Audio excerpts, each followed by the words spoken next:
지난 1차 재난지원금 14조 4천억보다도 훨씬 더 큰 규모인 20조 원 규모의 4차 재난지원금을 담은 추경안을 오늘 국무회의에서 의결할 예정입니다.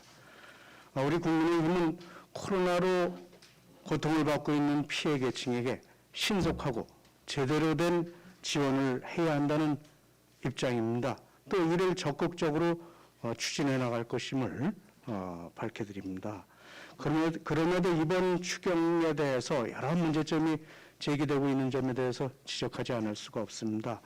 이번 추경은 4월 7일 재보궐선거를 앞두고 급작스럽게 추진되는 선거 추경이라는 여론이 지배적입니다. 또한 지급 원칙을 납득하기 어렵다는 4차 재난지원금과 또 여기에 선거용 일자리 통계 분신용이라는 일자리 추경까지 끼어져서 곳곳에서 논란이 제기되고 있습니다. 민주당은 곡간지기인 경제부총리를 나쁜 사람으로 낙인 찍어서 마침내 여당용 선거자금을 확보하는 데 성공했습니다.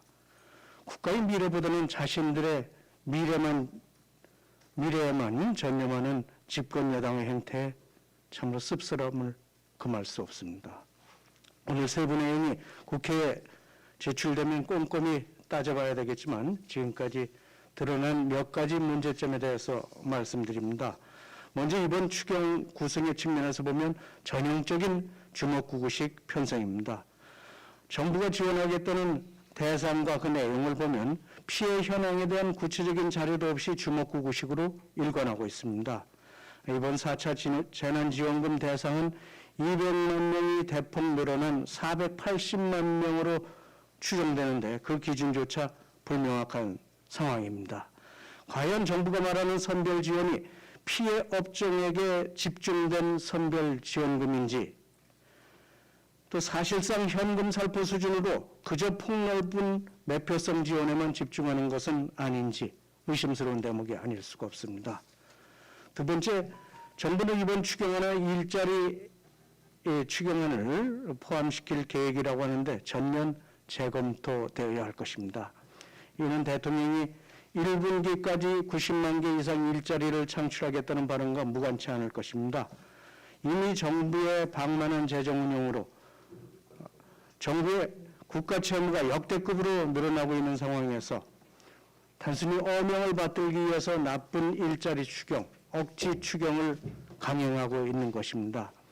이러한 나쁜 일자리 창출 추경으로 고용 환경 개선을 기대할 수 없을 것이라는 것은 너무나 자명합니다. 세 번째, 이번 추경 역시 무책임한 재정 운용의 전형을 보여주고 있습니다. 정부는 이번 추경으로 또다시 10조 원가량의 국채를 발행할 계획이라고 합니다. 뼈를 깎는 세출 구조 조정은 찾아보기 어렵습니다.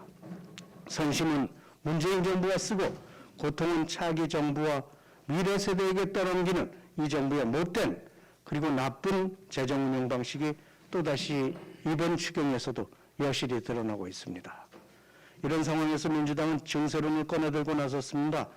자신들의 무능하고 방만한 국가재정 운영으로 국가 채무를 눈덩이처럼 불려놓고는 국민에게 그 책임을 떠넘기는 참으로 무책임한 태도가 아닐 수가 없습니다.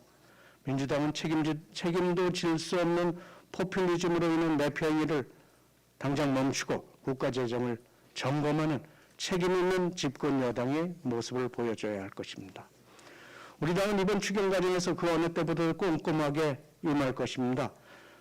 뼈를 깎는 세출 구조 조정을 통해 국민 부담을 최소화하는 동시에 코로나로 고통받는 소상공인 등에게 희망을 줄 수 있는 제대로 된 지원이 될 수 있도록 추경 심의에 임하겠습니다.